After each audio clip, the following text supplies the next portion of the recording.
Bonjour à tous, je suis Barek et bienvenue sur la tribune de Coruscant pour cette nouvelle vidéo de Holo News, votre émission d'actualité hebdomadaire sur Star Wars. La semaine dernière, le casting de The Acolyte est revenu dans plusieurs interviews pour parler de sa série, le trailer d'Outlaws est sorti, une récompense a été annoncée pour George Lucas et de nouvelles couvertures de romans de la Haute République ont été révélées. Enfin, nous ferons un tour du nouveau merchandising.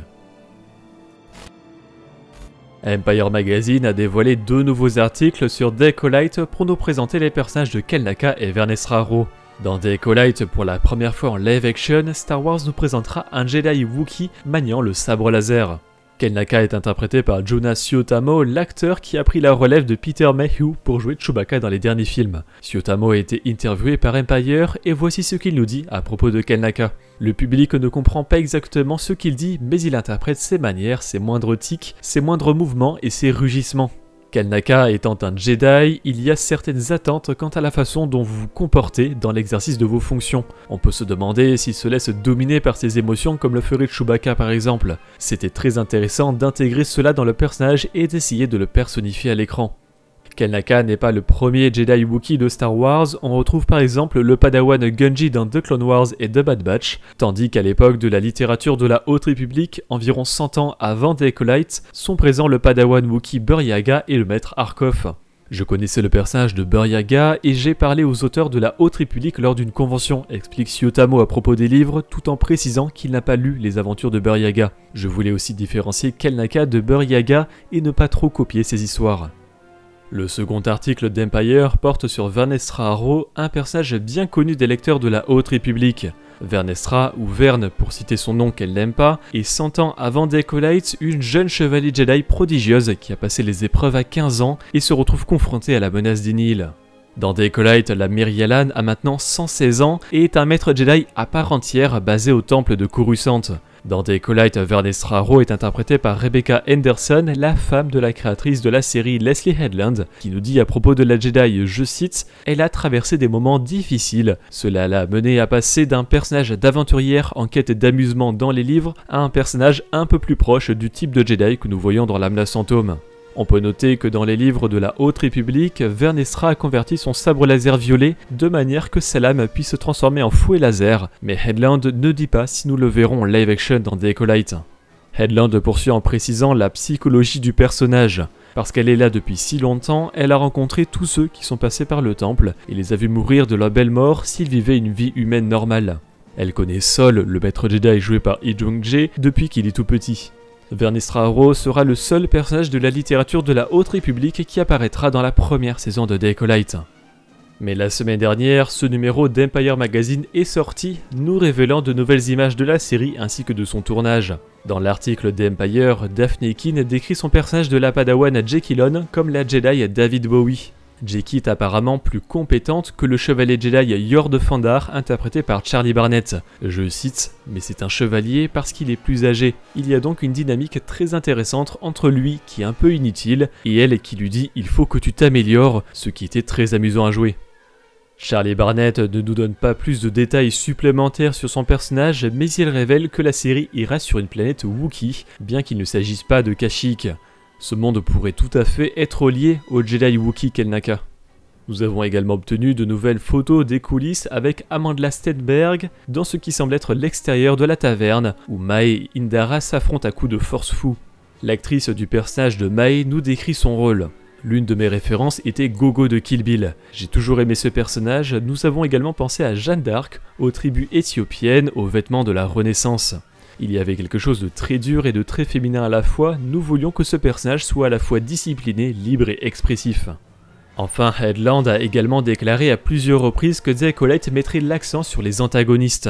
J'avais envie d'écrire une histoire qui soit essentiellement du point de vue des méchants. C'est ainsi que j'écris dans mes autres œuvres, je suis toujours attiré par les personnages amoraux ou immoraux et par la recherche de l'humanité dans les méchants.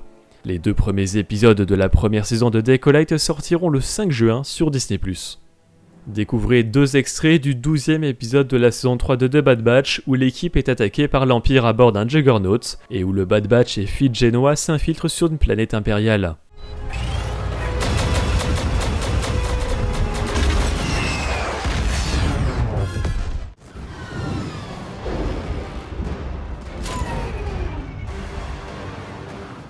Et voici un nouveau spot TV de The Bad Batch saison 3 intitulé All In Now avec de nouvelles images exclusives.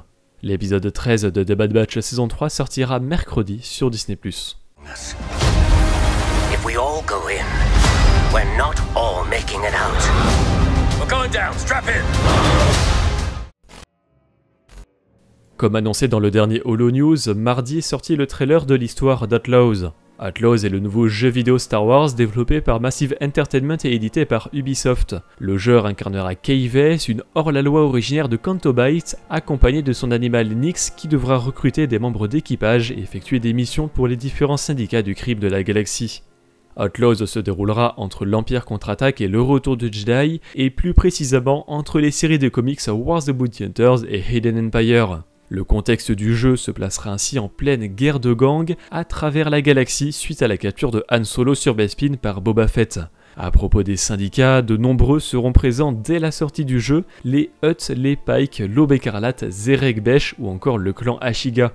Les Hutt viennent bien évidemment des films, les Pike sont présents dans The Clone Wars, le livre de Boba Fett et Solo, l'Aube écarlate provient également de Solo, et Zerek Besh et le clan Ashiga sont originaux. Même si l'Empire aura une présence non négligeable dans Outlaws, l'antagoniste semble être Celiro, le leader de Zerek Besh, un syndicat basé sur Cantonica et la ville de Canto Bight, donc dans une ambiance d'opulence et de richesse. Dans son aventure, Kay Vess rencontrera de nombreux personnages comme Jaylen, une sorte de mentor, la chasseuse de primes Veil, l'ancien droïde séparatiste ND5 ou encore Jabba le Hutt.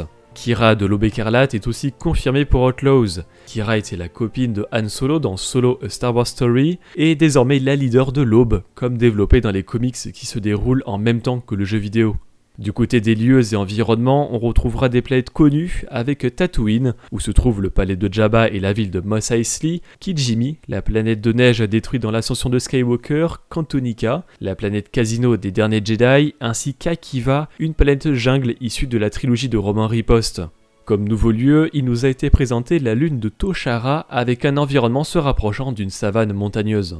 Pour se déplacer, Kay voyagera à bord d'un vaisseau, le Trailblazer. Le dernier trailer sorti la semaine dernière sur YouTube ne nous en a pas beaucoup révélé sur cette partie du jeu, mais le gameplay de l'année dernière montrait une animation du sol à l'espace très fluide et du combat spatial. Au sol, Kay aura à disposition un speeder pour aller plus vite. Un système très intéressant d'Outlaws sera le principe de réputation. Selon les choix que le joueur fera, les réputations envers les différentes factions vont fluctuer, ce qui pourrait influer sur le gameplay selon la planète par exemple. Le gameplay de l'année dernière montrait Kay Vess avoir l'Empire Galactique à ses trousses, mais les syndicats du crime auront très probablement le même système, voire les rebelles aussi. Outlaws sortira le 30 août sur PC, PlayStation 5 et Xbox Series XS sous 3 formats. Le premier est l'édition standard à 60,99€, incluant le jeu de base et les bonus de précommande, si vous précommandez, intitulé Raid de Kessel avec des cosmétiques pour le speeder et le Trailblazer. La deuxième version est l'édition Gold à 109,99€ avec le contenu de l'édition standard, 3 jours d'accès anticipé et le pass saisonnier, incluant 2 DLC disponibles après la sortie du jeu, la mission exclusive Le Pari de Jabba et des cosmétiques Raid de Kessel pour Kay et Nyx qui sont inspirés de Han Solo et Chewbacca d'un Nouvel Espoir. Enfin, le dernier format est l'édition Deluxe à 129,99€ ou 17,99€ par mois avec Ubisoft+. Cette édition contient tout le contenu de l'édition Gold, des cosmétiques infiltrés insaisissables pour Kay, Nyx, le Speeder et le Trailblazer inspirés des rebelles, des cosmétiques As du Sabak pour Kay et son blaster, Nyx, le Speeder et le Trailblazer, avec des inspirations de Lando Calrissian et Lobot de l'Empire contre-attaque, ainsi que des illustrations numériques. A noter qu'Outlaws sera également disponible en cloud gaming avec GeForce Now. Et pour avoir des informations encore plus complètes sur ce que révèle le trailer, je vous renvoie vers l'analyse qu'a faite Tribune sur cette chaîne YouTube.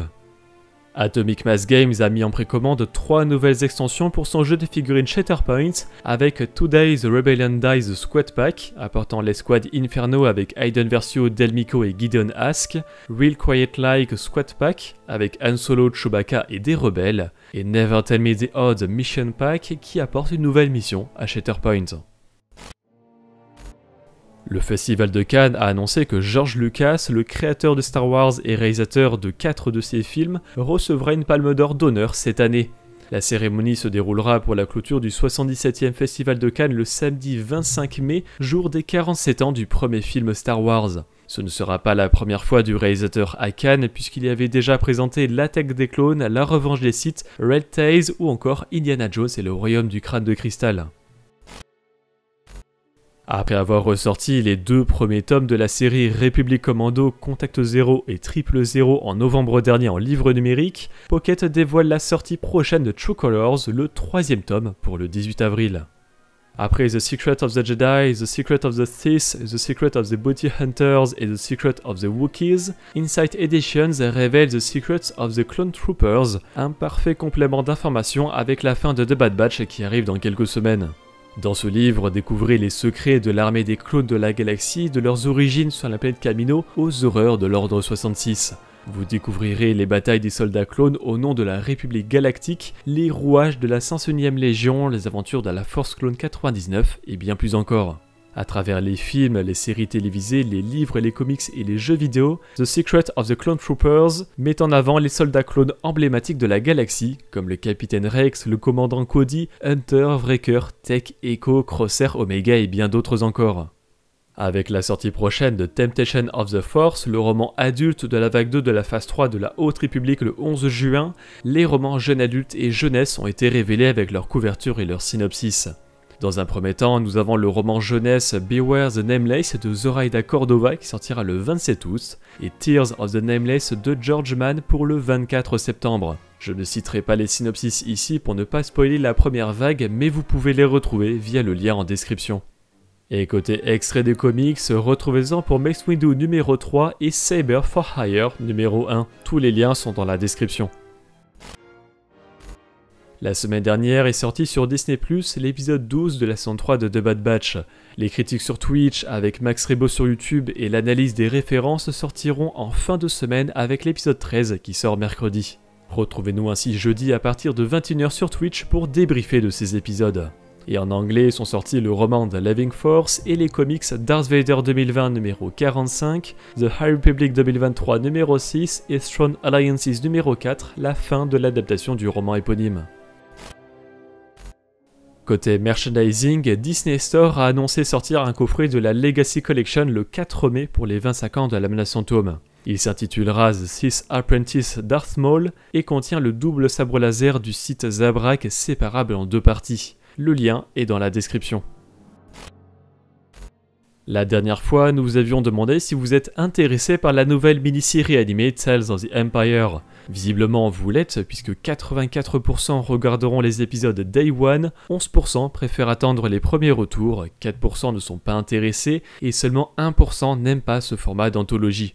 Cette semaine, nous vous demandons ce que vous pensez d'Outlaws. Vous pouvez répondre dans l'onglet communauté de la chaîne principale. Merci d'avoir regardé cette vidéo, j'espère qu'elle vous a plu. N'hésitez pas à laisser un like, à la partager et à vous abonner en activant les notifications si vous ne voulez pas rater les prochaines vidéos de la Tribune de Coruscant.